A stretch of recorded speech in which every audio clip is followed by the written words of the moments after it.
Gulf of Mexico, where there are Sasquatch sightings. That's where we're gonna go. With so many chilling encounters just waiting to be retold. So join us here in the spooky woods for the DukeChat show.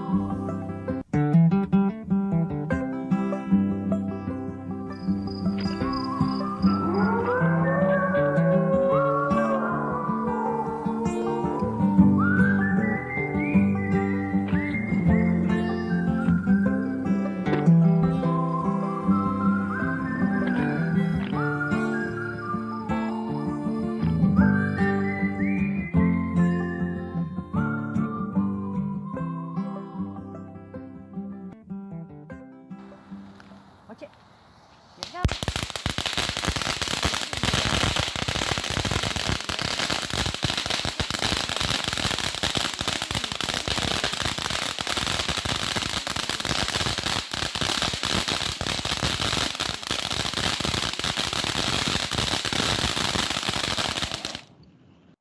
And we are back, and tonight we have Jeremiah Johnson with us, direct from his trapping run up here in Montana. Oh, no, wait, that's Keith Crabtree, the Boggy Creek monster. Welcome back to the show, buddy. Didn't recognize you with your Jeremiah Johnson hat on there. This is Langley, Arkansas merchandise. I seen it and I just couldn't walk away from it. I had to have it. It's one of the pretty ones I've ever seen, and the lady that made it's very sweet, and she put a lot of love into it, and her husband couldn't make the venue, and I said I got to have that cap. So now it's in Booger Bottoms, Arkansas, down here with me. As you can see, I got Keith's official hat on, but I told him he needs to wear that when he comes up here and visits next summer, because the Bigfoot will enjoy that if he's wearing one of those old coonskin caps. I don't know if you noticed yet or not, but I ain't trimmed or shaved my beard since I was up there. Well, it hasn't grown very much. Good God, might be down to my waist by now. Yeah. You know, I guess some people just fortunate, and mine just gets prettier instead of longer. Now mine gets longer. I got to trim it all the time. Yeah. Otherwise, you'd be, straining your lentil soup through your beard pretty soon. But anyway, so what we're here for is, of course, believe it or not, as some of you know, but very few of you, Keith actually goes out and does a lot of campouts and does some side Bigfoot research and stuff too, in addition to being the man that played the part of the creature in the legendary Legend of Boggy Creek movie. And so what we're going to do is get caught up on some of the stuff that has happened with him this summer. And he's had some interesting stuff. Now, earlier this year, Stephen Hill was on here, and he brought up one of them, and we showed the pictures. But now we're going to get the story right from the horse's mouth, as it were, of one of their campouts down there. Keith got some ridiculously big fingerprints on his truck, and these things look like summer sausages with dermal ridges. They're gigantic fingerprints. Yeah. They I had got up. I slept. So where were you at? We were in a little west of Little Rock, up there in central Arkansas. Okay. Out by Lake Norrell. A friend of mine's property. He's kind of like Tanya. He's kind of connected. He's right there, and he had got to feeling bad, and his trailer's not that far from there, and he went to the trailer, and I was in the camper shell, as in up there in Montana, and that night we know how well that works out. Yeah. And I'm done, same deal, the same setup, same bed, but only I didn't have my totes and for my merchandise in the bed or the truck. I had plenty of room. And did you have the back end all tarped off and everything like you did? No, it wasn't cold. It was, as a matter of fact, I had a battery operated fan to keep me from burning up. So just the opposite. Yeah. Opposite. It was warm that night. Matter of fact, it was on the verge of being hot. But I keep me a little battery powered fan, and after the sun goes down and it's close to the river there and there's water and the dampness, and a little bit of air moving to keep you cool. But I'm in there and I get woke up and I'm seeing a red glow down towards the river. Well, I knew my friend had gone to the trailer and his wife stayed in a tent. They had a tent set up there. And I mean, they're like 300-400 yards from their trailer, but we camp out down there anyhow. And I'm in there and something woke me up. It sounded like something tapped the side of the truck. Well, he's got 3 big white Great Pyrenees dogs. And I figured it was, one of them named Honey, and I figured it was her because she likes me, and when I'm there, she's kind of like my protector. Mm-hmm. And I thought, well, that's probably her tail. And the road going in is real dusty. I'm just like up there in Montana. You remember how long it took the dust to settle when the deer hunter vacated the area? Yeah. About choked you. Well, anyhow, it's that talcum powder type, and it's just like fingerprint dusting on it. It's real fine. And Janelle Lee and her husband Brandon, they were there. And I'm walking around the truck looking, and she said, she's there, and she said, what are you looking for? You lose something? I said, I'm looking at the truck to see if one of the dog's tail slapped up against it. And I said, as much dust is on it, you'd be able to see it. And I taken my time inspecting it thoroughly, and she was maybe a step ahead of me. And we went around, and she was in front of me, and I'm looking lower, and she's looking, you know, a little higher. And all of a sudden she said, look at this. Oh my gosh. And we looked, and I said, ooh. I said, that's a handprint. She said, yeah. And she started taking pictures. She took the pictures. Her camera took better pictures than mine. So the pictures that I sent to you was from Janelle's camera. And when I took and looked at them good on her camera and just enlarged them just a little bit, expanded them a little bit, them dermal lines are just jumping out at you. Yeah. And I'm telling you, that's how the handprint come about, was up there in Central Arkansas. A little to the west of Central, but that's where I was at when that took place. So it's interesting. I'm just gonna tell you. And in the backyard down here, there's a creek down there. And about maybe 2 years ago, there's an odor come up that creek, and guess there's a skunk down there. I said, well, now, I smell more like a little sour gas mixed with a skunk. And sure enough, that was it. And she's out there drinking her coffee and cigarettes 7:30 in the morning. And she said, that's a ritual for her. She's on that back porch, and she's always looking that direction. Mm-hmm. And I'm talking about the backyard. I ain't talking off anywhere else. And sure enough, she has the initiative to pick her camera up and take a picture. And there's a chicken coop sitting north and south, and there's another one that's sitting east and west because we had got some different chickens and young, and we didn't want to house them in the same chicken coop.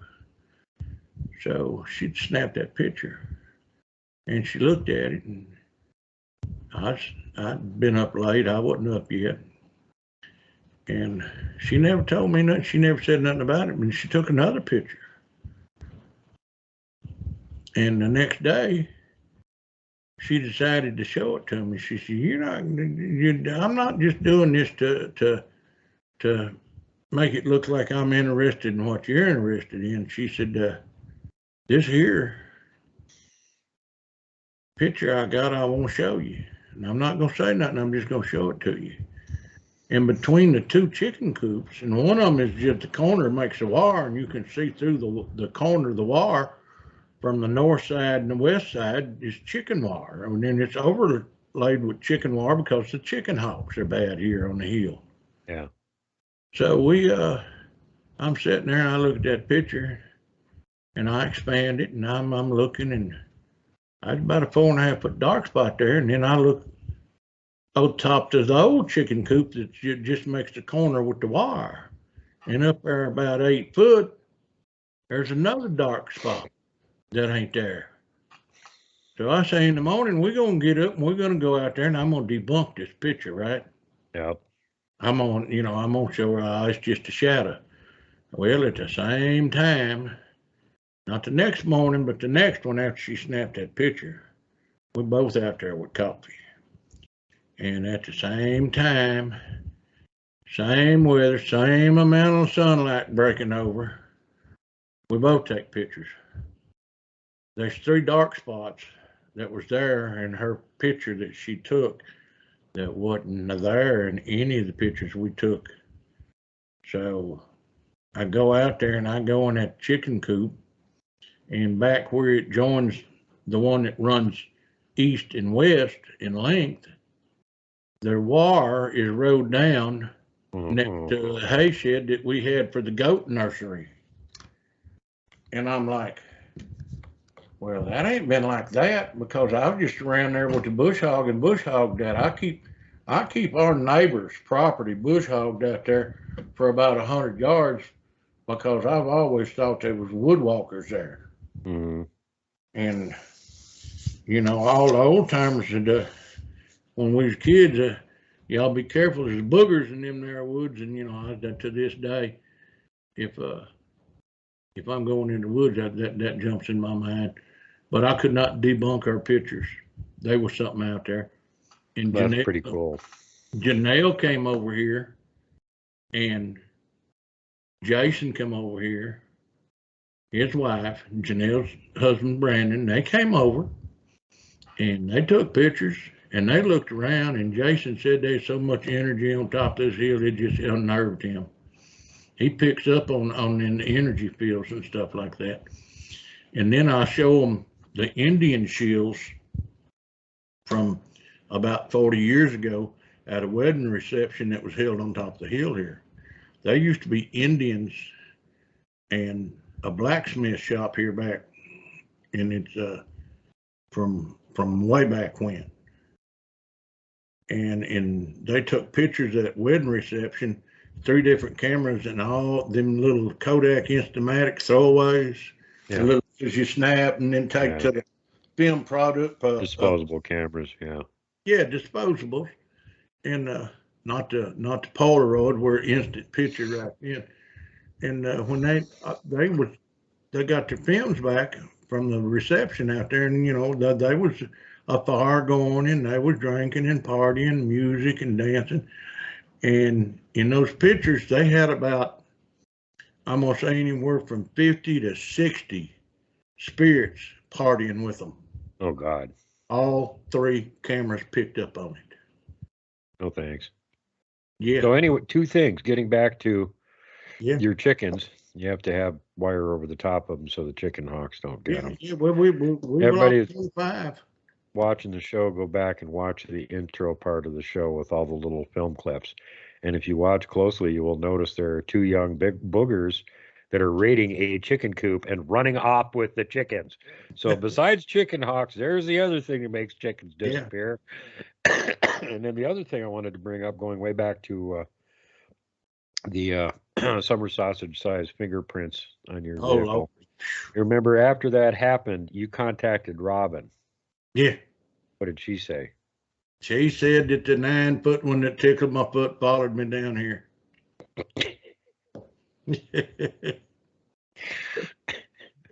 Yeah, that was kind of the thing that threw me when I saw the picture originally. I was like, good God, that's a big booger for down there. And then you talked to Rob and she went, well, okay, he wasn't from down there. That's one of the ones from Montana. I came down to visit you. Jason's actually got one picture up there, and to look at it, you'll think it's a portal opening up. I wouldn't know why I could explain when I seen it. Like, I got chicken skin thinking about it. I just got goosebumps when I said that, thinking about it, because when I looked at it, and he's seen it several times. And now I'm a firm believer now about the cloaking, the cloak. Mm-hmm. And there's in one of the pictures, there's a kind of a yellowish, bright yellowish orange, about like the color on the cap shows up there on the footprint up in the trees. And Jason says that's one that was cloaking when the camera went on him. And that was one of the deals in the pictures I couldn't debunk. And you got to understand, Jason's involved with that handprint there because I was on his property. Right. You know. Well, not this year, but last year when you were up here in the fall and you were putzing around to the truck waiting for me to come walking back again. And I came walking back and filmed the ditch where there was tons of them sitting there waiting. I got a portal on video. And I'm not sure if you noticed that picture or not, but it's like in the process of closing. You can see the concentric rings coming out from it. Robin spotted it. And of course, this is all going on right down here where Keith is. I'm up in the woods walking around trying to find the Bigfoot. They're not up there. They're down hanging around where Keith is. As soon as they come back and start filming, there they are. And I just walked through that spot last weekend and filmed it again for comparison video. There ain't nothing there, Keith. All those things that were in the background on that other video I shot while I was up here with you, none of that stuff is there. There goes debunking it, you know. Yeah, well, no question. None of that stuff is in the comparison video. It all moved. None of it was trees. None of it was shadows. And that dog man head sticking out of the tree looking at me. Yeah. Now that I walk past and look where that tree is, I looked hard at that picture. I could have reached out and touched his head. That's how close he was to me. Mm. That's creepy. Well, I'm going to say this. If they was going to hurt you, they would have done hurt you. Oh, no kidding. You know, well. Oh, they like me at Area B. We found a game cam up there on one of the our gifting spots. Somebody else found our spot and they went up and they put up a game cam there. Something happened to the game cam. But anyway, I told Robin to tell them that, you know, these clowns up there have got game cams set up and be on the lookout for them. And apparently they found one of them and dismantled it into thousands of tiny pieces. They appreciated that, you know, like, oh, thanks for letting us know. We'll keep an eye out for them. There you go. There you go. Yeah. So, yeah, you know, that's just not polite. That's not fair. You know, first of all, they'll never fall for it because they can see the damn infrared on it. So they're not going to walk in front of it. And secondly, then they think you're trying to trick them. Well, now you're in my research area. Right. So maybe they're going to think I'm the one that's trying to trick them. I don't like that crap. If you're going to win and get them on video, you got to do it the old fashioned way. Outsmart them and be fast, be quick draw with your camera. An example of that is when I was out with Johnny earlier this year and we heard something up on this ridge line. It went walking on the other side of the ridge line and spooked up some grouse. So we knew there was a big animal over there. And we could hear like a snap. So we both walked up to the wood top of that ridge line as quiet as we could, about 50 feet apart from each other, with our cameras on, started walking over it. Well, I'm a little bit faster than Johnny is, so I got ahead of him.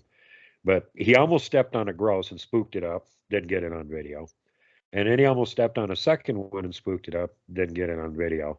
But by then I was about 40 feet in front of him, and I heard the grouse jump and start flying through the air. And I had my camera going. I turned around, caught the grouse flying toward me, over my head, and away from me. Uh-huh. That's being ready with your camera like a quick draw gunslinger. Yeah. You ain't really fast. You're not getting video like that.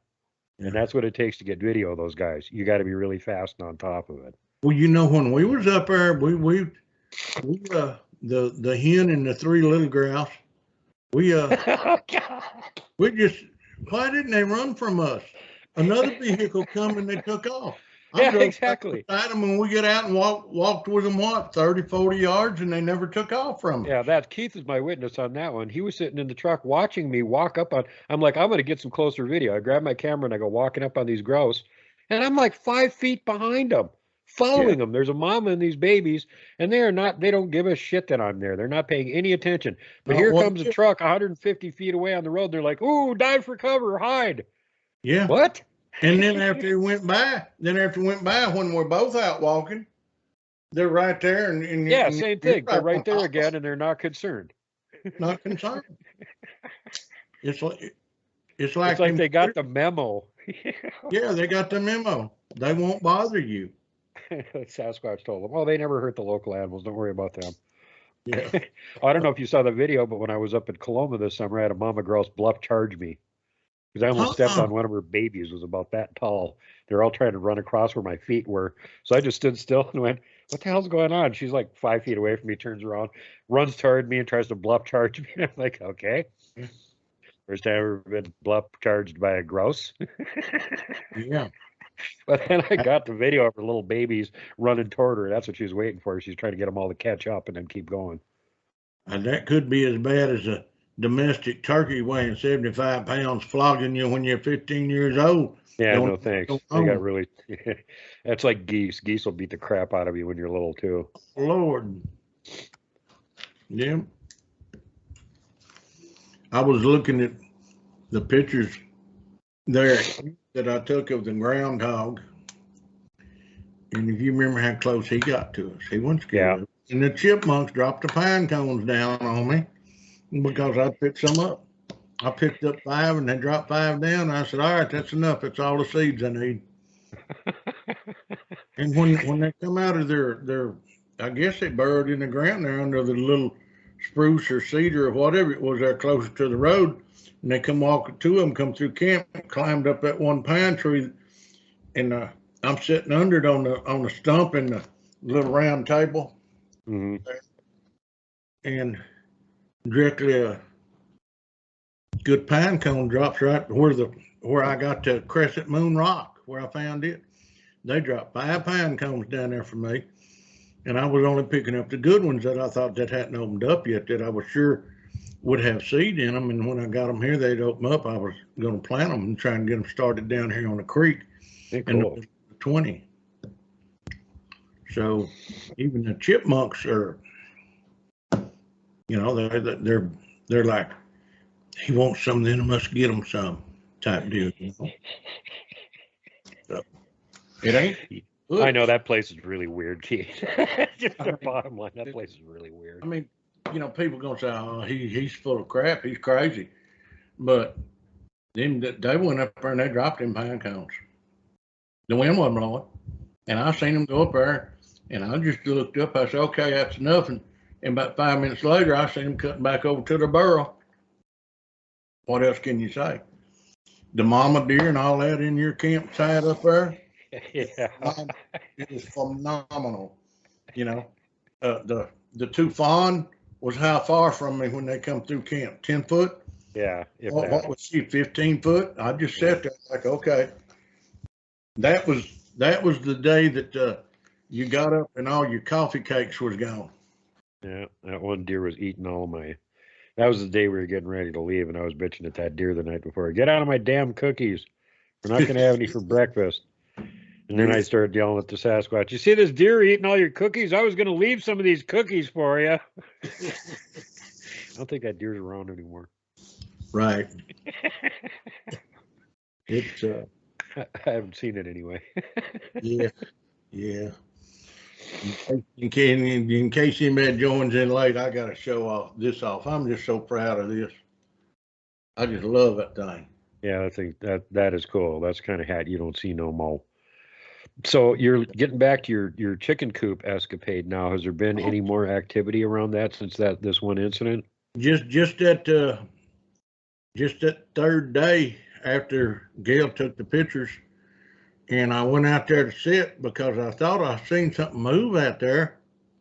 And when I got close to the north side of the newest chicken coop out there, and I took one of my yard chairs, a geriatric stroller that I use for a yard chair, and I was creeping out there and trying to stay out of sight because I thought I'd heard something. And when I come around the corner of the chicken coop to the fence, which is about 15 foot from where I was at, and I eased up there behind the hickory tree and using it for concealment. I eased up there and I eased out and I sat down, and just as I sat down, that limb break happens. Big limb break. And I take my camera, and I'm not holding it up, and I snap the picture. And when I get inside later, I'm looking at that picture, and there's this dark deal there, and it's kind of like it's an arm out, Yeah. and it's pointing, and you can make out head, no neck, shoulders, and it's like it's squatted down. But you know, my camera don't take good pictures. I'll fess up. My phone does not take good pictures. Get a better But camera. the next day, same time, I'm out there, and that dark black blob ain't there. No. You know. So Well, they know that especially the black ones, they can blend in with shadows, and yeah. even if you see them trying to get them on camera, good luck. It'll just look like a blob in the woods. And you remember the first night you were up here with me, and we had kind of enough starlight that you could see the ground and everything. You're looking across the river, going, "Duke, is that a shadow over there? Because it keeps looking like it's moving." About 40 minutes worth. Yeah. And as it turned out, no, it wasn't a shadow. It was a Bigfoot sitting across the river checking out Keith. And I blowed that picture up better. And up above the big boulder, you're looking, and on the left, that big boulder, if you get right up to the top of that picture, there's eyes, nose, and a mouth up there. Mm-hmm. So then, and I missed that one. And You need to send that picture to me because I haven't seen that one. I believe you may have it. You just got to blow it up and look. Yeah, send it to me again. I Just because I may have had it at some point doesn't mean I have right now. I had a computer went to hell, and all the pictures and stuff that were on it gone. So I'll get them back to you. One of those internet cyber troll scums decided to hack my computer for me. So yeah, and another thing we wanted to bring up here, and this is coming up shortly, and that's the reason to have Keith on this time of the year, is he's got another big event coming up here shortly. And if you want to hang out with Keith, get a chance to meet him, buy some of his amazingly cool swag, which I definitely recommend. As you can see, I have one of his very cool hats on right now, and everybody needs one. It's Keith Crabtree's Falcon Monster camp out, I believe is how it's listed. Now, where can they find the listing on this? 27th on Facebook. Okay. It is 27th and 28th of October. And I don't know what my phone's doing. It ain't letting me in. Yeah. Where on Facebook should they look to find you? I got a bot on my phone, see? Yeah. I can't even turn it off now. Where on Facebook are you? Keith Crabtree? Yeah. It's Keith Crabtree Facebook, and you can find the information for his upcoming event and go there. Falcon Monster Camp Out. There you go. Yep. Keith Crabtree's Falcon Monster Camp Out. Ann Osborne Walls is administration on it. Her and Kenny and Logan Kraft has a lot to do with us. And they're all good people. So it's there. It's an annual event. And I'm told even after I'm gone, they're going to keep it going. So after you attract all the Sasquatch there, then you can just leave, and then everybody else can hang around with them. Yeah. Something like that. Something like that. I don't know if Chrissy mentioned it to you, but when you guys were just out camping, I called her at some point, and she was out riding her ATV around. Yeah. She stopped. Yeah. And she's like, "Hey, what's going on?" And I'm riding my ATV, and I'm like, "How active is it? Have you seen anything?" And she's like, "Well, they're around here, but they're not making any noise or talking to me. It's not my groups. They don't know me." Yeah. And I said, "Well, say hi to them for me anyway." She goes, "Okay." And right then, she goes, "Duke said hi." And then she goes, "Holy crap. What?" She goes, "I heard hi, Duke, coming from the woods back to me." She took a picture of what's a possible print on the pavement outside our motel room up there. Her and Sharon stayed in the motel, and I stayed in the truck out there in the pasture. And and it had been rainy, and she come out and she looking, and I believe somebody said it was a bear, but if it'd been a bear, they'd been more than one track. And this here was just very possible suspect of being a Bigfoot there. I think it was a young He was booger parking personally. lot of the hotel, followed her and If Sharon. anybody wants to see the picture, it's going to be at the end of Inevitably Finding Bigfoot. Because after we come back from finding Bigfoot in Nebraska, then the movie shows what we went back to our normal, ordinary, boring, everyday lives of being out in the woods finding Bigfoot all the time. So there's more pictures of Bigfoot and tracks and stuff like that at the end of the show that we found in between this spring when we had the big meeting and go out in the woods in Nebraska and find a Bigfoot, and we all came back again. I also show what everybody was doing this summer after they did that, which is more finding Bigfoot. Yep. And so that picture is in there. It's got Christy's little bitty foot next to that wet track on the concrete. That definitely ain't a bear. Right. Well, she's got another one there in Mena, Arkansas at the motel. Yeah. And I looked at it pretty hard, and I'm like, what in the world? And I looked at it as the picture now, and the more I look at it, I got to be inclined. It ain't no bear. Uh, And there's a dumpster right across from it a little ways too. yeah. So that might be dumpster diving up there. Well, and it looked smaller too, so it was one of the younger ones, and they're more inclined to try and do stuff like that. Yeah, correct. So that don't surprise me. And the other thing, as far as bear tracks goes, bear have their front paw does look kind of like a human hand or foot, but it is more rounded. And this track was elongated, like a hominid footprint, human or otherwise. And it definitely wasn't a bear track. So, no. Yeah. Well, a bear's hind leg tracks. Here's the front track, and the hind track comes up kind of like this and catches part of the front one. And a lot of people misread that now. Well, actually, a bear's rear foot looks kind of like a human track too, except it's wedge shaped. It's more triangular. It isn't completely the same width all the way along and back to the heel kind of thing. Yeah. I was trying to get that picture pulled up, but I can't get my phone to come on for some reason. Now you can send it to me. I'll include it in the show. Don't worry about it. So what else has been going on this summer? Anything? Oh, I'm just getting older and colder. Nothing cold. You know. How about more reports down there from your area? Any of your friends or anybody have any activity this year? Not close in, just Gail on the back porch as far as that goes, but I've really enjoyed the last conference and the contacts that come up to me and opened up to me, and I had some people from California that was there, and they came over talking to me. And then again, the man from Oregon, and there's a man from Washington that come up there, and it seems as if they're pulling out and moving back here in the middle of the country some reason or other. But they was at the Bigfoot conference, and they had stories to tell. So they and all three of them was very creditable. Yeah. When I talked to them, and I'm the one of them's description is just like not much neck on what he's saying and stuff. And I said, well, that sounds about right from what everything else I hear.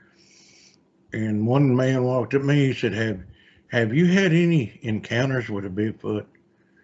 I said, well, I think I have.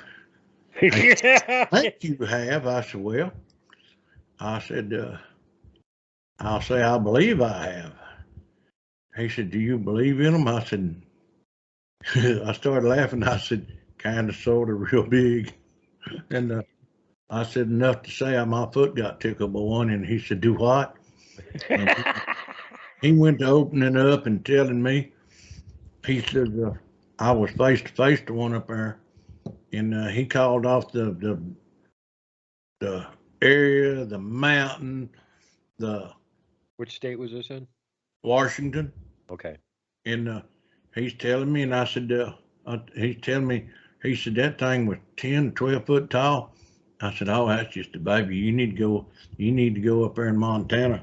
20 foot tall. He said, they get that big? I said, I believe so. They got X structures that are 60 foot tall, and I ain't talking about the diagonal part, the cross. I'm talking about 60 foot high where they're placed in the tree. He said, my gosh. So I said, you see that ridge line right over there? I said, Shelly's back window's over there. And she'd be standing there drinking coffee and fixing to wash her cup out after she gets done. She look out that window and ain't nothing for her to see him walking that ridge line up there early in the morning. Yeah. He said, right here. I said, yeah. I said, if you want to take a hike, go down there and go into what I call a booger thicket. He said, what? I said, yeah. You just keep going towards that peak over there, and you go over through the pasture and where the cattle's graze and stuff. And as soon as you break that ridge line, you'll see a thicket.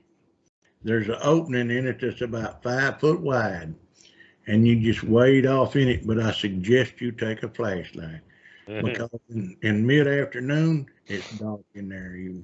That's how overgrown it is. And it was 3 years ago in that thicket that my granddaughter and her friend and my former research partner, she was back there and she had 5 kids with her, and 2 of the kids come back and one of them was my granddaughter. She told me that she said, Grandpa, I seen a Bigfoot. I said, okay. And then, it just somebody put that in her head. She didn't tell nobody else. So when I'm up there, I get a lot of stories. I get a lot of response. And I think a camp out is one of the best deals for people to open up. A local man here that I know that helped Uncle Smokey get his book published told me, he didn't tell me, his wife told me, he had been abducted from here, and they probed him while they had him, and they had chicken houses here across the highway, and they was having sightings and encounters regular around the chicken houses. So I'm gonna buy more chickens. Well, at this point, I feel obligated to say my now classic line from Spaced Out Radio. Damn probe happy saucer jockey aliens, get off my lawn. Yeah, I agree with a lot of things, but I'm amazed every time, and the people that are so credible when they tell their story, they don't falter, they don't hesitate, and you can ask them the same story 5 years later and they'll repeat it almost word for word, identical. Nothing's been added to it. That's right. A 35 pack of Diet Dr. Peppers on a tarp, a 28 flat of waters, and it was untied and the tarp wasn't under it. And I don't know how that happened. You would have to be really strong to be able to move that without you noticing it and just pull that little tarp right over when you. The credibility is in the ability to stand there and feel the emotion coming out of the person telling you the encounter. Yeah. When they relive it, they're like it's not a trance, but you can tell they're reliving it as they're telling you. Well, big pitch for doing something like what Keith's got coming up here, doing the camp out thing. If you go to a conference and stuff and you're inside of some big sterile building, you can walk around, you can talk to the presenters, you can get their stories from them. You can talk to the other people there that are there to hear the presenters and get their stories from them, and they got stories and stuff too. But if you're doing one of these camp out things, sometimes they show up, and that ain't happening at a conference. They did it the last one, I promise. They did it the last one. Christy's mentioned that there's been, probably 50% of the camp out events like this that she's gone to. There's been like actual activity there. They'll show up for most of them, but they keep a low profile. And some of them, they're actually active. People are hearing them, seeing them, finding their tracks. She was who I was on the phone to, taking the picture of the T-shirt that I had on that I had made. That after I snapped the picture, it was good, and the picture distorted. And I know you got that picture. Yeah. Yeah, the picture of the T-shirt with you and William on it that looks oddly, weirdly distorted, even though nothing else in the picture is. Right. Well, just and then she said, "Are you okay? Oh, you having a heart attack? What? Do I need to call somebody there? Or, you know?" I was like, "What just happened to this picture?" Mm-hmm. And she got scared of having a heart attack or something on my reaction. I said, no. I said, I just took that picture and it was fine, and then it just distorts. And just prior to that, I had this strange feeling and thought I heard something behind my motor coach. I was sitting inside it with my back straight to the woods, and ain't nothing between me and the woods except for the wall and the window in the motor coach where I was sitting. And that's where Janelle took a picture. Last time she's down there, 30 yards down, and she got an image in there. And so they're there, and Logan, his tent, his camper, he was there, and we hours the night he heard something. He went looking, and where he heard the noise from, he's there, and he gets his phone camera ready, and he walks around there, and there's an eye shine coming through the woods. Whoa. And this is at Smith Park. A good friend of mine on the pier looking to the north. They come across there every day about 10:30, 11:30. And they always going to the west. And I said, well, how come you don't never see them going east? He said, because they make a circle. Mm-hmm. And that's on the north side of Smith Park Lake.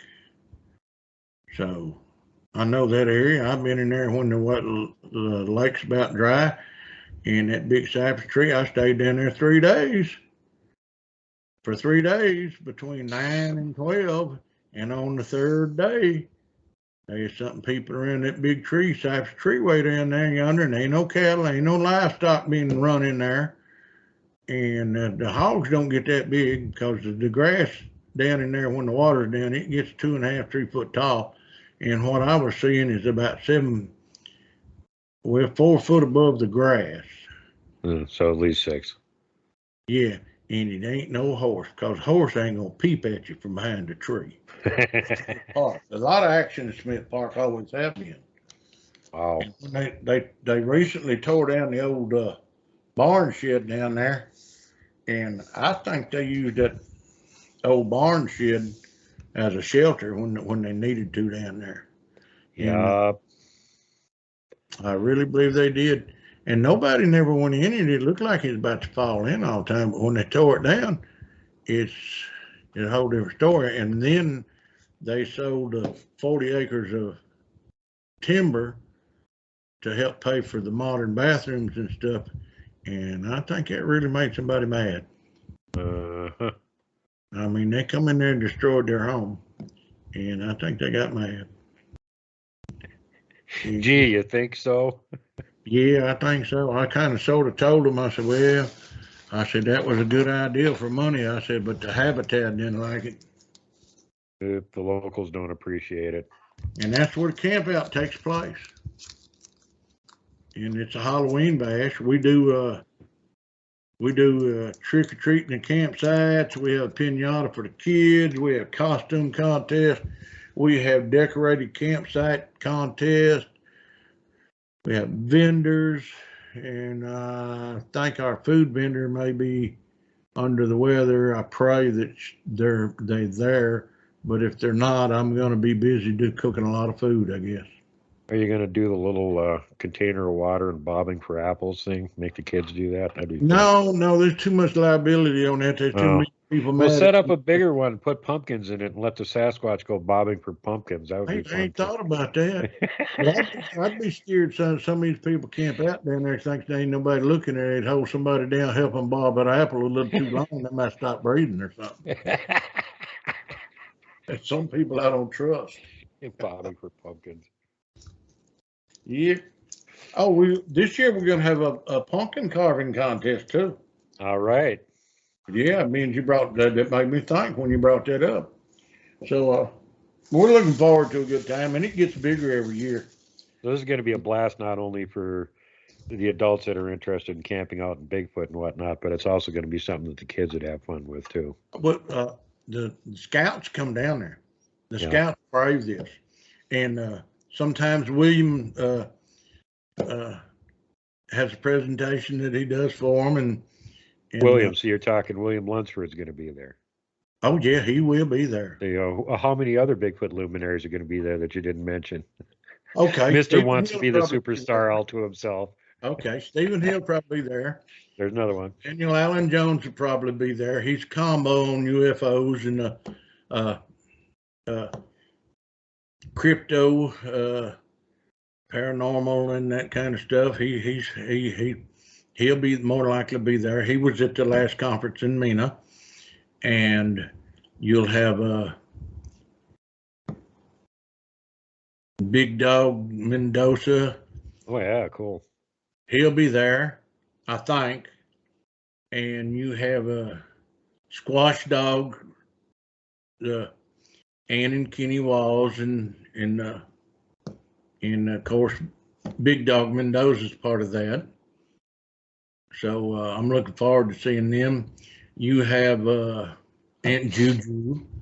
She don't miss much on it. You have oh Lord. Now, the rumor mill has it that Christy Sci-Fi might be putting in an appearance, and if she shows up, then of course she'll have the Sukaloo Secret Service with her. Oh yeah, definitely. She works my vendor table. She helps. Her and Sharon Guy do. So she definitely told me she would be there. And matter of fact, she asked, "Are you bringing the RV down?" I said, "I can." She said, "Okay, I ain't gonna bring no tent." I said, "Yeah, you ain't gonna rough it, are you?" Yeah, her idea of roughing it is Motel 6. Right. Yeah, yeah. Well, she got the RV this time, and I'm gonna take the cargo trailer. You can sleep 4 or 5 in it. You can sleep about 10 in an RV, but I keep it down to a minimum about 4 people. And I'm trying to think. Stephen Hill will probably make an appearance if William's there. That's more than enough local luminaries of Bigfooting down there to make it worth the trip to go on over there. And from what I keep hearing about these events that you're having, not from you, but from the people that were there, they always have a blast. They always speak with glowing terms about how great it was, and they had so much fun talking to everybody. Everybody had such a good time, got along with each other, and sometimes you also hear about, well, we went for a walk in the woods and we found tracks and stuff like that too. It's even more fun, Yeah, they've got a hiking trail on the west side of the camp that anybody wants to get close to nature, they can go on it. Also, they got the pier out there that goes out into the lake. And by the way, we got 6 inches of rain today, and I know the lake will be full and everything. They've stocked it for fishing. The small lake up by the house, by the artesian well, I think they put 800 hybrids in there on brim, and they wasn't allowing fishing, but now it's been long enough that the hybrid brim will have matured for harvest. So they're allowing fishing in there. They're adding some campsites. I think we have 6 campsites that have electricity, but they're already reserved, I promise. We have 2 pavilions, and the rain don't hamper us some reason or another. Everybody just if it rains, they just hunker down and they're woodsmen. They go Well, the out. other thing is, October down there in Arkansas, you ain't friggin' freezing to death just because it rains. Right, yeah. Ain't like up here. Well, right now it's 70 degrees here. So, We got a beautiful 53 degrees right now, which is amazingly warm for this time of October. yeah, it brings it back. Oh, it'll be down in about the 40s when I was up. Yeah, well, later on tonight it'll be, in the 20s. Yeah, yeah. I'm not going to mention about my jogging pants that you borrowed. You put them on up to your armpits. Oh, hell yeah. I didn't have enough blankets with me. I was freezing to death at night. The same thing last time I was out there. I had 3 blankets wrapped around me, trying to cocoon them. I got a winter hat on. I got gloves on, and trying to get all comfy and trap all the heat in there so I don't freeze to death. And all of a sudden, you hear whomp, whomp. Yeah. 30 Lori feet from my Crabtree. tent. Like, no, I'm not unwrapping my cocoon to point a flashlight at you. I'm staying right here. Yeah. Lori Krausen, Mark Daniels, Eden Boudreaux. I'm trying to think of some others. Now, we got some. We got a big crew of Bigfooters that comes, and then everybody that comes to it's a Bigfooter. Right. Well, this is another good thing. If you're anywhere near the area and you want to get to know some of the local Bigfooters, it's a great opportunity to meet people. So definitely take advantage of it if you're down there. And I have a surprise for everybody this year that I'm not going to disclose just yet. But I'm just going to say, I'm looking very forward to this one. It's going to be special. And my anticipation for this one is I'm on pins and needles. It's going to be such a big surprise. Make sure somebody videotapes it so we can do the big reveal later on the show. Show everybody that didn't make it what they missed. Yeah. I'm going to reach right here and I'm going to get something and bring it out and try and get it to where you can see what it is. Let's see, where's it at? I know I had it somewhere close. I thought I put it up. If I can find it. Probably hidden under your coonskin cap. Look at here. I found it. No, it ain't there, but it was close to it when I got it. This year was gifted me at Mina. I don't know if I can get it up there where you can see it good or not. The Bogman. The Bogman. Yeah. I ain't watched it yet. It ain't been released in the theaters unless it was done since I talked to the gentleman that directed it. So is it a documentary or an actual movie? It's a movie. Okay. And I'm gonna watch it and I'll have an update on it. But we're gonna show this one at the camp out. Cool. It will be aired. And I'm not gonna let the cat out of the bag just yet, but we're collecting encounters and names and happenings, and I'm very into this. I like the sketch on it on the cover there. It reminds me of something I seen. You seen the Bogman? I don't know about the Bogman, but I seen the Booger Man. That's Bogman coming, gonna get you. Bogman coming, so you better watch out. Yep, there you go. Yeah. Well, nice. So is perhaps somebody that has something to do with this movie going to be there? He said trying to bait you into giving more info. Disclose that, because if it falls through, I'd be a bad person. I would have been told a lie. So I'm just going to say there may be a possibility. So theoretically, somebody that has something to do with this movie might just be there, is what you're saying. Yeah, I like the way you put that. Go on, drag it on out of me. You're doing good. Hey, it's my job. Investigative Bigfoot journalist right here. Mr. Mitch Lane. I will give you that. I met him in person, and we had a lengthy conversation about everything, and we've had a telephone conversation, and I'll spit it out there. I'm gonna go ahead and tell you. I just because I like you, Duke, I'm gonna tell you. Him and his whole crew is gonna be there for the camp out. Nice. Oh God, you guys really want it. Now I want to show up. I can't get down there for it. Damn it, Keith. No, I want to go. Him and the whole crew is gonna be there. And he called to tell me, he said, "Hey, I want you to know we're ready. We're on pen." He said we're all hyped up about this. We've done bought our tents and everything. I said, awesome. I said, you will have a good time. So yeah, Mr. Mitch Lane has committed to being there. And he is the director of Bogman. And the legends are sometimes true. And it's like Boggy Creek was a true story. Yep. So there we are.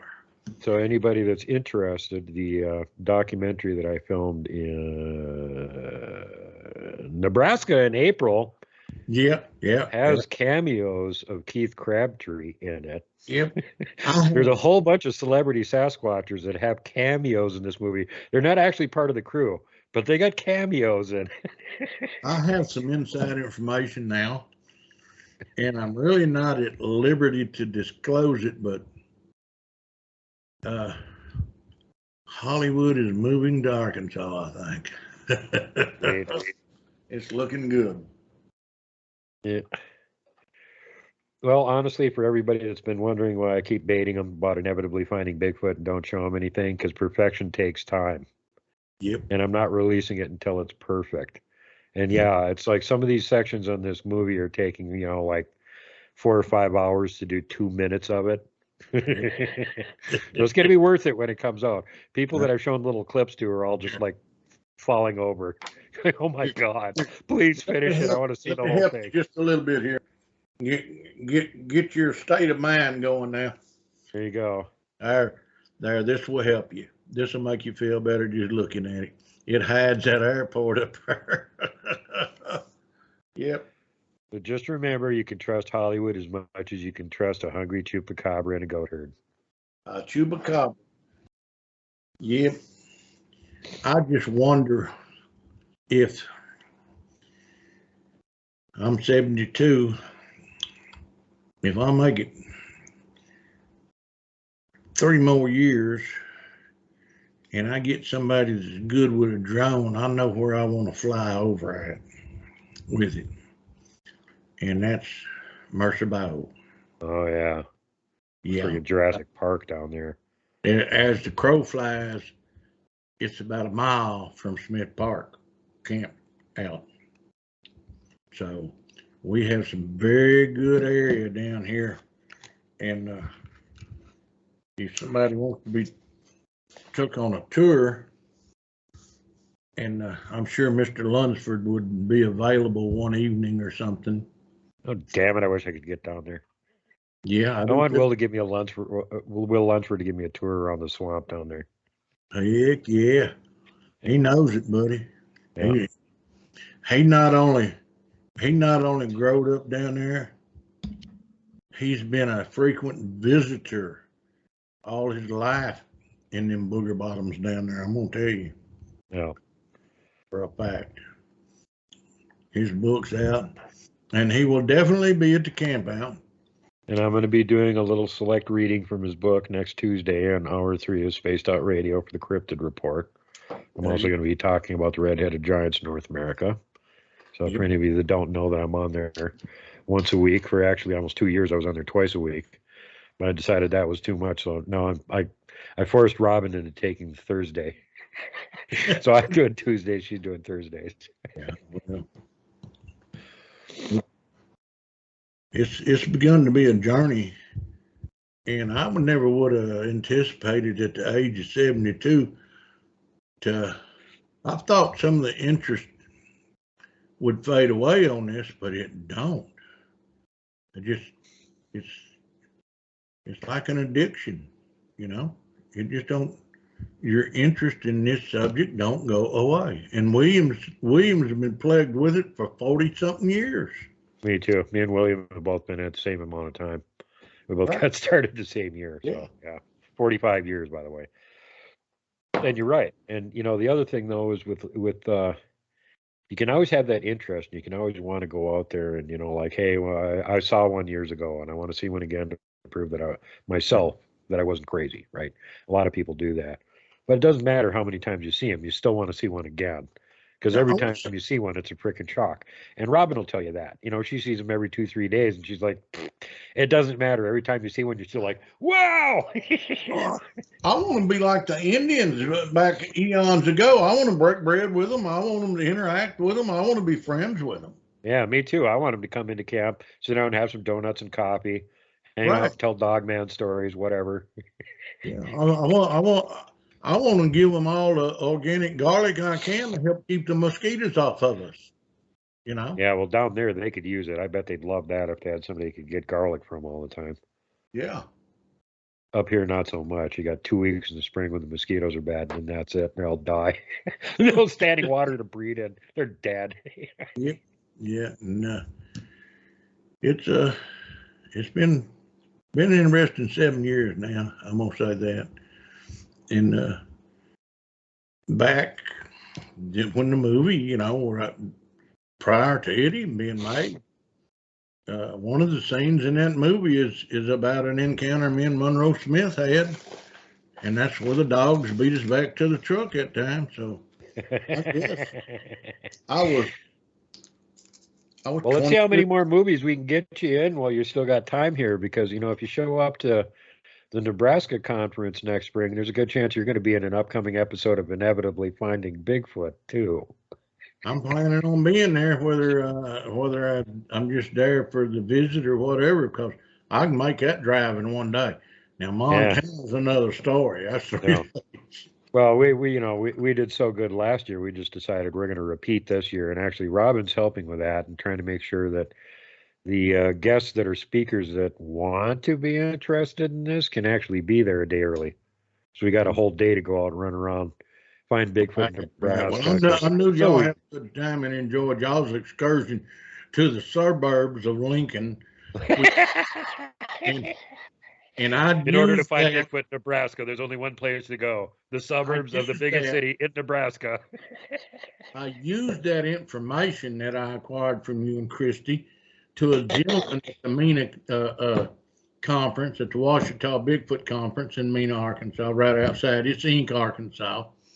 A little hole in the wall, one sign, population 3 probably, but one dog count.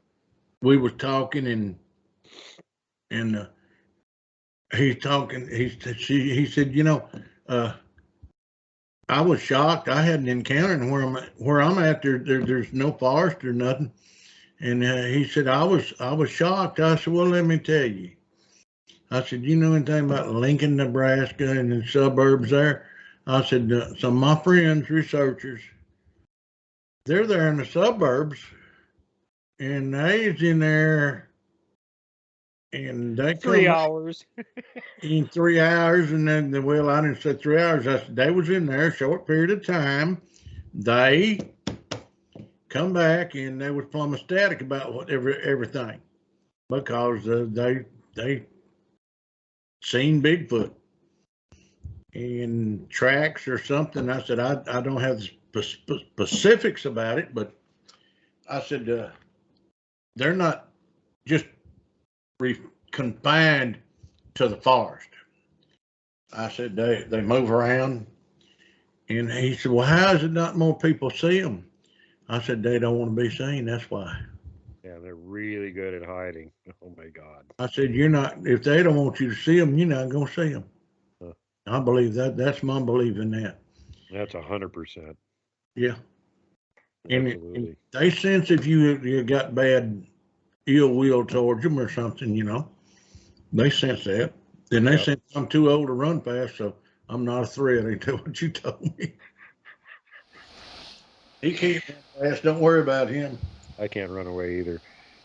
Yeah, when me and Johnny were up there last weekend, we decided to go walk up into the nursery area where the kids usually play, because we know where the game trail is. It goes up that ridge line, and I had taken William up there and a bunch of other people, and shit. When I took William up there, he found over 30 tracks walking up that ridge line.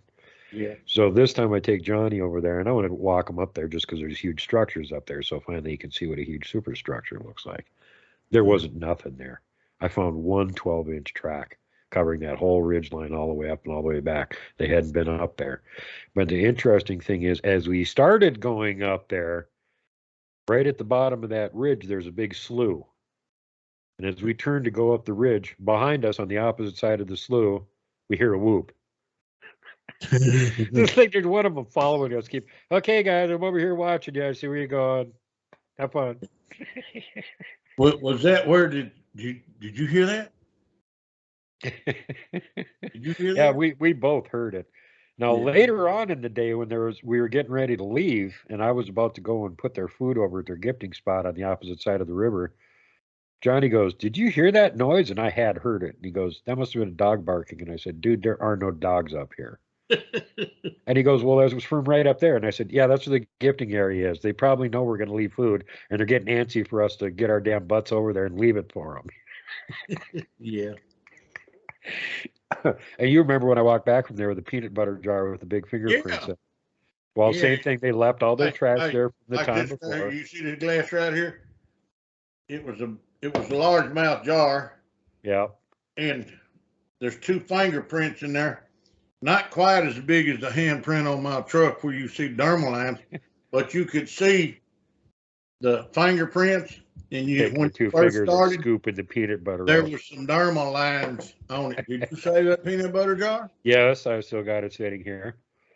Yes, Well, I did. I'm gonna guarantee you, there's got to be DNA on it. Probably. It's got to be. I already asked Melva Ketchum if she wants it. She's like, "I'm good on Bigfoot DNA. Find some Dogman samples." And I'm like, "Yeah, okay, sure, easy." Really? I leave a bag of greasy dog food up there for him and see if I get some fingerprints off them. I don't know what the hell to do. Yeah. Yeah. Well, anyway, we pretty much come to the end of our allotted time limit here for trying to only do an hour-long show. Hope you folks enjoyed the sit down with Keith. I strongly encourage you to go to his really cool Halloween camp out. It's Go free. check it out. There's no Free. charge. Free. That's the price you want. All you got to do is show up, and you get to meet all of these cool Bigfooters, and you get to see the Bogman, and you get to meet the crew that put it together. And it'd probably be, like I'm hoping really, really good because I want to see it too. Just Yep. to let you guys know, we showed a little clip from the upcoming Inevitably Finding Bigfoot on Spaced Out Radio last week when I was on there. And Dave was watching it. And it was a part of Blaine's clip, and it was showing Bigfoot after Bigfoot after Bigfoot. And Dave's just getting blown away, and he goes, "Duke, how many pictures of Bigfoot do you have in this video?" And I said, "Well, I'm not done with it, so I haven't counted them all yet. But keeping in mind, even one is more than Finding Bigfoot ever found." So with that, anything else you want to say, Keith? Good night. Okay. Please show up and enjoy the camp out. Yeah, I definitely super encourage that, man. If I could get down there, I would go too. Going to be a blast. You show up there, make sure to tell Keith you saw it on World Bigfoot Central, and that's why you're there, because Duke told you to get your butt on down there and go hang out with Keith and all the other Bigfoot luminaries, and there'll probably be activity there. And if not, you'll at least get to see Bogman and meet all those cool people. And you should definitely buy a hat or a shirt from Keith while you're there, because this is really good merch. He has really top of the line, excellent merch. You want this stuff. And with that, I am going to say I bid you all a fond adieu. Remember, the usual rules apply. Do not poke Dogman with a stick. Don't punt the puck, Woodgies. Do not flip off the mountain giant. And for God's sakes, whatever you do not hug the Wookiee. When the moon hangs high on the breast of the lake, and the bite of the wind is like a slap in the face, a legend of horror lurks in the haze. It's Bigfoot. A giant of a creature, all covered with hair, as tall as a timber and strong as a bear. Y'all better not go walking out there with Bigfoot. Bigfoot's coming, gonna get you, gonna get you. Bigfoot's coming, so you better watch out. Lock your doors and bolt your windows. Bigfoot's on the prowl. Bigfoot's coming, gonna get you, gonna get you. Bigfoot's coming, so you better watch out. Lock your doors and bolt your windows. Bigfoot's on the prowl.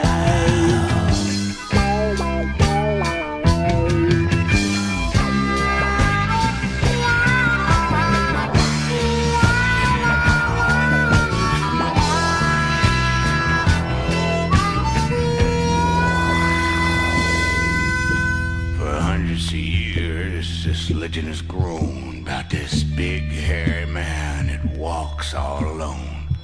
A mountain monster 10 feet tall called Bigfoot. From the tales of the traders and trappers to the image on Indian walls. From the Bear Paw Mountains of Montana to the signs of the Great Shastas.